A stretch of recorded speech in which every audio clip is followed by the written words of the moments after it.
All right, so let's dive into a really interesting case of T-cell intravascular lymphoma, IVL for short, in a dolphin.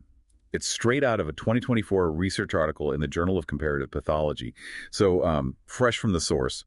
This one is so fascinating because this kind of lymphoma, it's already rare, but it's even more unusual in marine mammals. And get this, it's only the second time ever documented in a dolphin. What's wild is this dolphin was actually showing neurological problems even before it stranded. And the researchers, they were able to connect those symptoms directly to the lymphoma they found in its brain during the necropsy. So before we get into the specifics of this case, could you maybe give us a little overview of what IVL is and how it usually shows up? Sure. Intravascular lymphoma is a rare cancer where malignant lymphocytes, a type of white blood cell, they basically grow inside the blood vessels.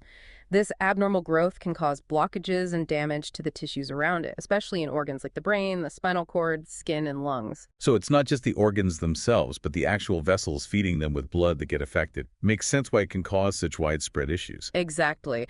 And this case really focuses on the brain because of those neurological symptoms the dolphin had before it died. Okay, so let's get into the specifics of this dolphin's case. Where was it found and what were those initial symptoms? This was an adult male common dolphin found stranded in Scotland back in January of 2022.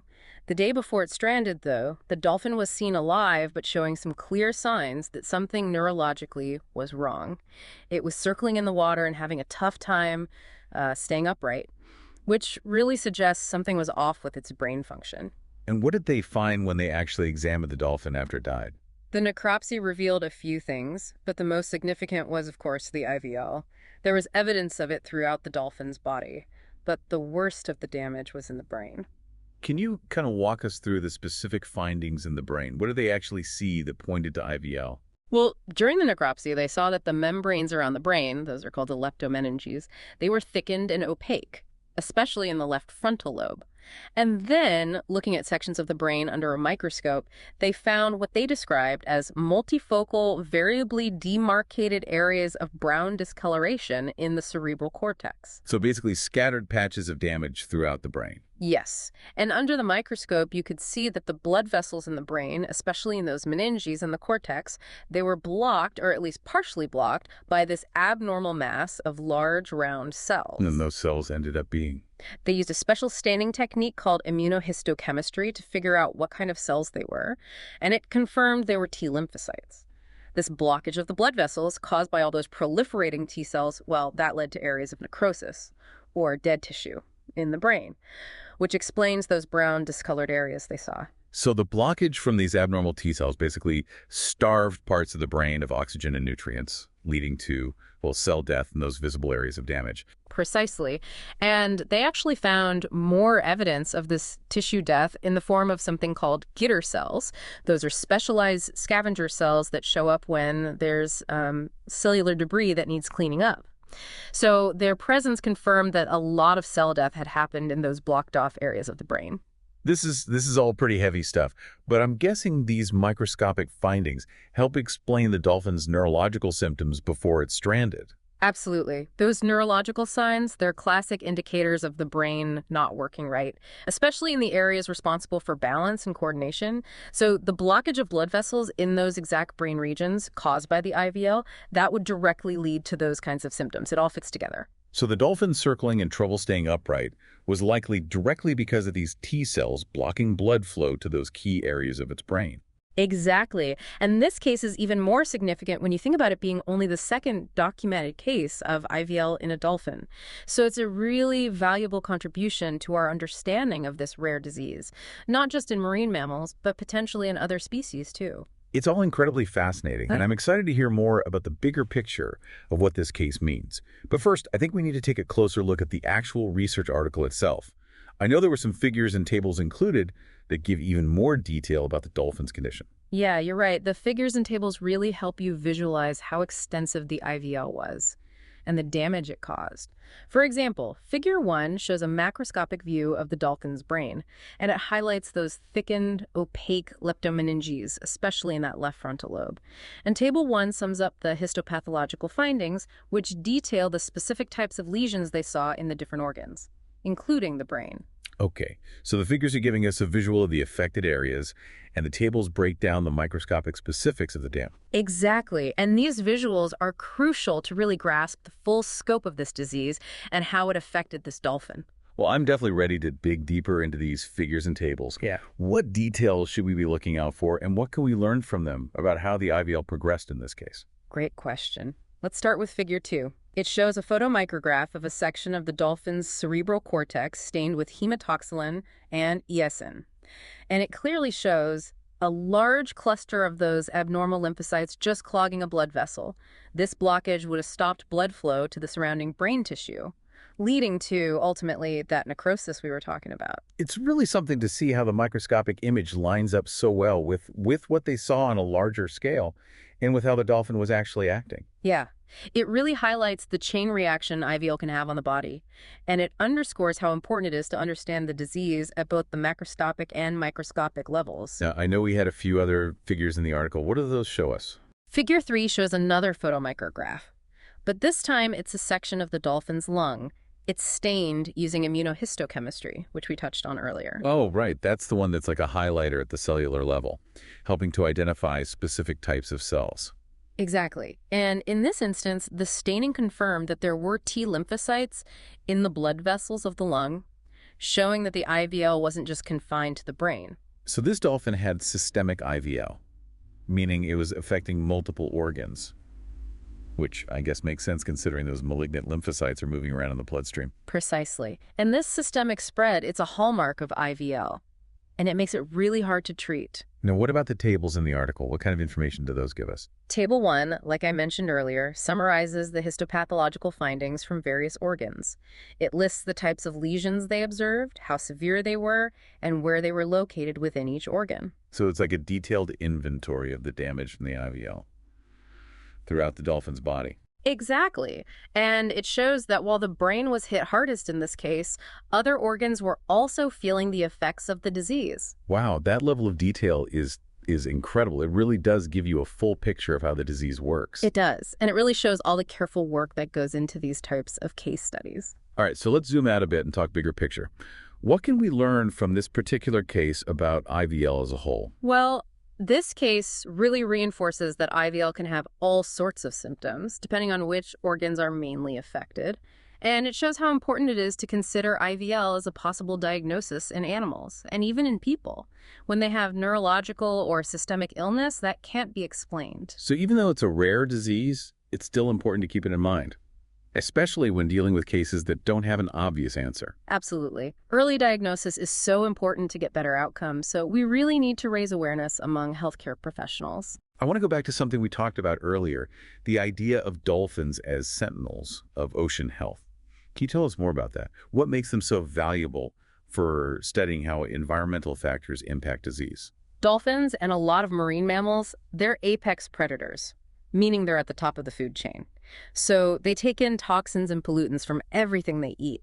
They basically act as living, breathing indicators of how healthy the whole ecosystem is. So they're not just telling us about themselves, but possibly warning us about risks to the whole food web, including, well, us. That's the idea. And because they live a long time and travel so much, they can give us a ton of data about the long-term effects of those pollutants on living things. Wow, that's fascinating. So if we see more diseases like IVL in dolphins, it could be a red flag, telling us something's wrong in their environment, something that might eventually affect us too. That's a possibility worth investigating. This case study, even though it's about one dolphin, it really opens up a window into a much bigger issue, the connection between animal health, human health, and, well, the health of the planet. Now, this is where it gets really interesting. It's like we're looking at this puzzle, and every case like this gives us another piece, and we start to see the big picture. Exactly. And the more pieces we have, the more we might see patterns, connections we didn't notice before. Oh, so what are the key takeaways here? What should our listeners be thinking about going forward? Well, first and foremost, it's a reminder that IVL is a complex and potentially devastating disease, and it can affect all kinds of species, including dolphins. It shows how important it is to keep researching this rare lymphoma, to understand what causes it, how it works, and how to treat it. And it underscores how important it is to study marine mammals, not just for them, but for what they can teach us about the health of the oceans and how connected all living things really are. Exactly. This case is a powerful reminder that we're all part of this delicate web of life, and what we do can have a ripple effect on the whole ecosystem. It's been a fantastic deep dive so far. We've gone from these tiny details of a single case to big discussions about environmental health and how everything is connected. And I bet there's even more to discover. There is, and one of the biggest questions remains. What makes those T-cells go haywire and start growing inside blood vessels in the first place? Right. That's the million-dollar question, isn't it? Even with all the research, the exact cause of IVL is still a mystery. It is, and that's where future research needs to go. We have to dig deeper into how the disease works at a molecular level, look into potential genetic predispositions, and investigate possible things in the environment that might trigger it. So, lots to learn. But every case study, like this one with the dolphin, gets us closer to understanding this complicated disease. Exactly. And as we continue to untangle the mysteries of IVL, we might find new and valuable information that could help us find new treatments and ways to prevent it, not just for dolphins, but for every species it affects. Well, I'm excited to dig more into those unanswered questions and see where future research takes us. But I think we need to take a short break before we go any further with our deep dive. I agree. Let's give our listeners a minute to take it all in. And then we'll come back, ready to explore what's next in IVL research. Welcome back to our deep dive into this extraordinary case of T-cell intravascular lymphoma in a dolphin. We've covered so much already, from those tiny details of how the disease works, all the way up to the bigger implications for both human and animal health, and even how it all connects to the health of our planet. And like we were talking about before, one of the biggest mysteries is what actually causes IVL in the first place. You're right. There are some theories out there, but we're still looking for those concrete answers. Can you maybe walk us through some of those leading theories? What are the possible causes of IVL? Well, one theory centers around something called adhesion molecules. You find these molecules on the surface of lymphocytes, and they help those lymphocytes attach to blood vessel walls, so they can migrate into the tissues when they're needed. So they're kind of like anchors for the cells, letting them dock and then get off where they need to be. Exactly. And the idea is that in IVL, those adhesion molecules might be defective, or maybe even missing entirely. So the T cells can't leave the bloodstream the way they're supposed to. They get stuck inside the blood vessels, can't get to where they need to go. Right. And since they can't get out, they just build up inside the vessels and keep multiplying, which leads to those blockages and tissue damage. I see. Like a traffic jam in the bloodstream, with all those abnormal T cells blocking the way. Another avenue of research is looking at things in the environment that might trigger it, like exposure to toxins or certain pollutants. That makes sense, especially for marine mammals. Dolphins are exposed to all kinds of pollutants in the ocean. It does, and it makes you wonder if those pollutants could be messing with their immune systems and playing a role in causing IVL. This brings us back to dolphins as those sentinels for the oceans. It's like they're sending us a message, not just about their own health, but maybe warning us about risks to ourselves, too. Exactly. What we discover from these animals could have a huge impact on human health and how we care for our planet.